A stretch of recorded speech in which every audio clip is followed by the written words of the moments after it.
Bien, donc moi je vais vous faire une petite présentation que j'ai appelée une très vilaine histoire pour le Remdesivir. J'ai pris ça sur un article qui est paru dans Science il y a très peu de temps, donc il y a une semaine, écrit par John Cohen, qui effectivement a relaté, vous verrez, tous les épisodes finalement des études et de ce Remdesivir.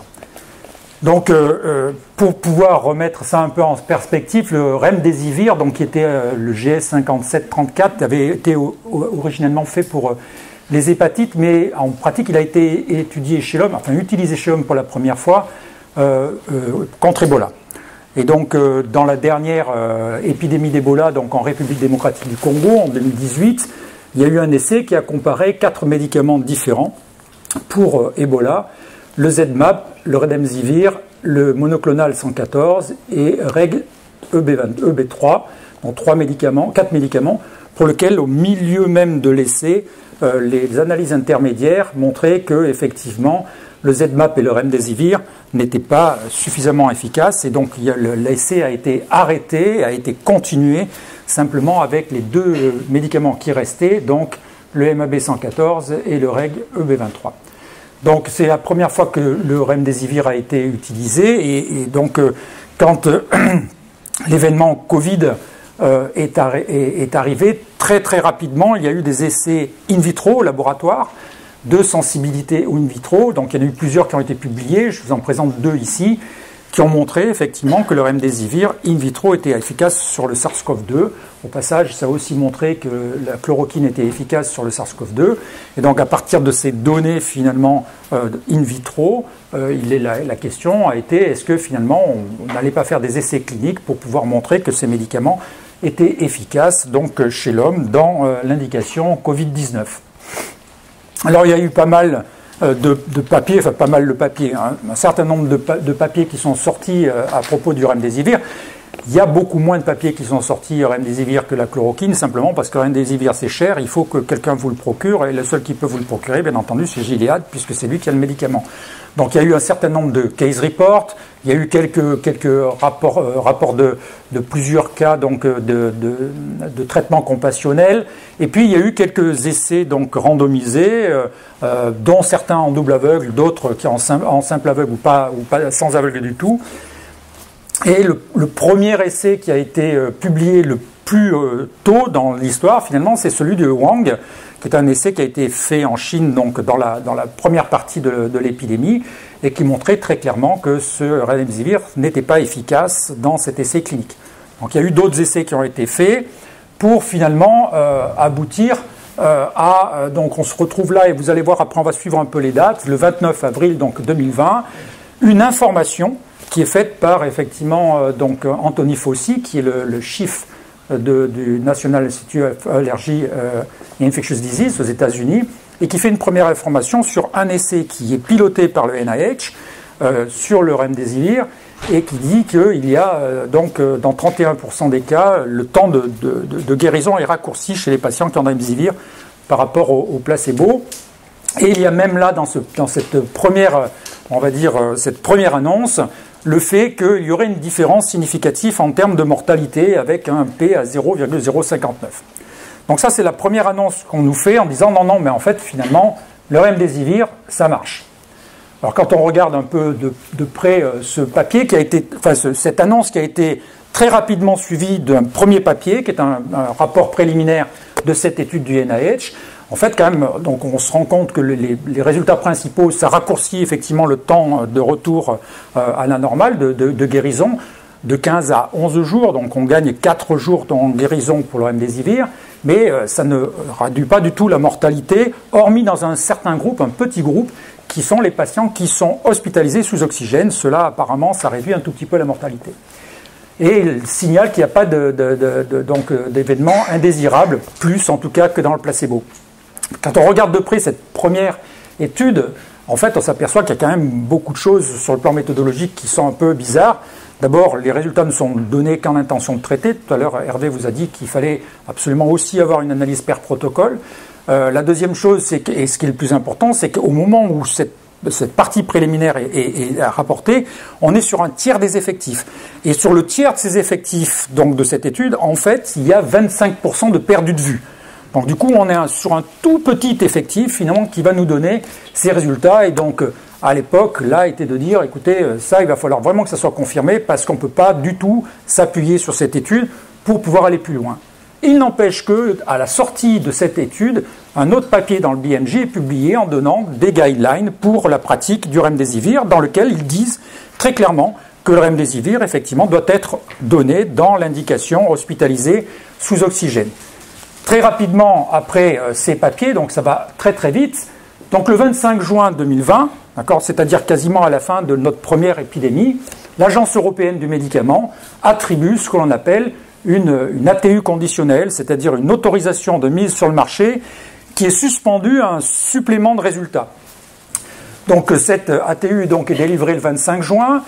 Il est bien écrit dans l'ATU que la compagnie, donc Gilead, doit soumettre le rapport définitif avant fin décembre et surtout qu'ils doivent soumettre les données de mortalité avant fin août pour pouvoir continuer donc à autoriser ce médicament.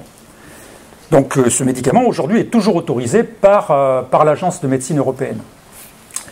L'ANSM suit la marche et donc elle publie le 15 juillet 2020 une ATU, c'est-à-dire l'ATU française, cette fois-ci l'autorisation française, d'utiliser le médicament, c'est un ATU de cohorte, dans certaines conditions bien sûr, celles qui sont imposées par l'Europe, par l'agence européenne, et donc il souligne si le bénéfice estimé est supérieur au risque connu à ce jour. Donc cette ATU donnée par l'agence a permis de traiter les malades dans cette indication sans problème dans les hôpitaux qui avaient ces patients-là. Pas très longtemps après, le 4 septembre, l'OMS publie des guidelines, des recommandations sur deux sujets importants, le remdesivir et les corticoïdes. Donc très très tôt finalement, au tout début de la rentrée, l'OMS dit attention, le remdesivir, donc ils font une analyse, ils font une méta-analyse avec les données du moment. Et déjà à ce moment-là, ils disaient attention, le remdesivir, c'est pas sûr qu'il faille le donner. Et en particulier, ils ne le recommandaient plus. D'accord, il disait plus de remdesivir dans aucune situation chez les non sévères, les sévères et les critiques. Déjà le 4 septembre. À côté de ça, je ne développerai pas là-dessus, il y avait effectivement des indications relativement précises sur la corticothérapie qui avaient été données par l'OMS, donc déjà le 4 septembre. Le 18 octobre, une nouvelle méta-analyse sort sur le remdesivir, confirmant effectivement, maintenant avec toutes les études disponibles, quelques-unes sont sorties entre-temps, celle de Spinner est sortie entre-temps, et donc ils reprennent toutes les études et concluent à la même chose. Ça a effectivement une efficacité en raccourcissant le temps pour la guérison, mais ça n'a aucune efficacité sur la mortalité. Et alors là, on reçoit ça. On reçoit ça c'est le MARS, c'est-à-dire le message d'alerte rapide sanitaire qui vient du ministère des Solidarités.